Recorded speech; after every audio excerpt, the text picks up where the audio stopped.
बिहार विधानसभा चुनाव में मुख्य विपक्षी गठबंधन यानी आरजेडी कांग्रेस वामदल के बीच सीटों को लेकर बातचीत अंतिम दौर में है और सूत्रों के मुताबिक इसी सप्ताह के अंत में सीटों का ऐलान हो जाएगा।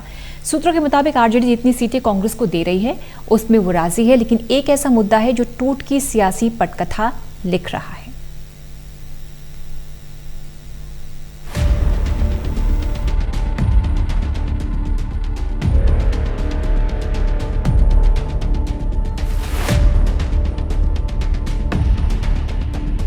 बिहार के चुनावी रण में सियासी सरगर्मी बढ़ती जा रही है। एनडीए और महागठबंधन के दलों के बीच अब तक सीटों के बंटवारे पर कोई आम राय नहीं बन पाई है।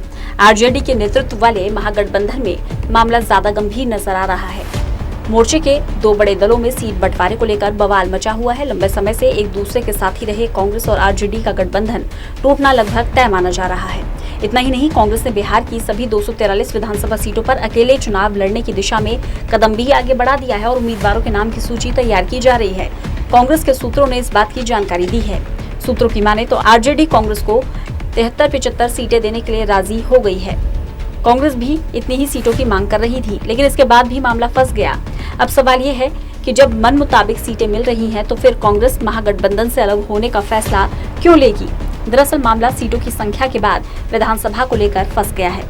सूत्रों की माने तो आरजेडी 73-75 के फॉर्मूले पर कांग्रेस को सीटें देने के लिए तैयार है। इनमें 10 सीटें शहरी इलाके यानी कि अर्बन सीटें हैं और 10 अर्बन सीटों की शर्त के साथ आरजेडी कांग्रेस के साथ 73-75 के फॉर्मूले पर राजी हो गई, लेकिन कांग्रेस को ये मंजूर नहीं। कांग्रेस को लगता है कि इन शहरी सीटों पर मैदान में उतरना फायदे का सौदा नहीं रहेगा।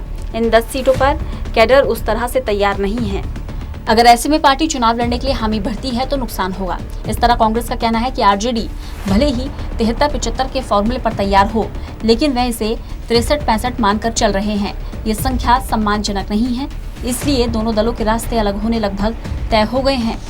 सूत्रों के मुताबिक कांग्रेस अब सभी सीटों पर उम्मीदवार उतारने की दिशा में आगे बढ़ रही है। उम्मीदवारों के नाम तैयार किए जा रहे हैं। बुधवार रात या फिर गुरुवार सुबह तक उम्मीदवारों के नाम का ऐलान संभव है। कुल मिलाकर सीटों को लेकर महागठबंधन में एक नतीजे तक पहुंचने का सफर बहुत कठिन होता जा रहा है। आपको बता दें कि पिछले साल हुए लोकसभा चुनाव में भी सीट बंटवारे में देरी हुई थी। कांग्रेस ने इससे सीख लेते हुए कहा था कि विधानसभा चुनाव के समय देरी नहीं होनी चाहिए। कांग्रेस के कई नेताओं ने मीडिया में बयान दिया कि चुनाव से पहले एक तय समय तक सीटों का बंटवारा हो जाना चाहिए, ताकि नेताओं और कार्यकर्ताओं को तैयारियों का समय मिले। आपको बता दें, हिंदुस्तानी आवाम मोर्चा के मुखिया जीतन राम मांझी और आरएलएसपी सुप्रीमो उपेंद्र कुशवाहा महागठबंधन का साथ छोड़ चुके हैं। मांझी नीतीश कुमार से जाकर मिल गए और कुशवाहा अब बीएसपी के साथ गठबंधन में बिहार का चुनाव लड़ेंगे। ऐसे में महागठबंधन के दलों पर ज्यादा दबाव होगा। Special desk, total news.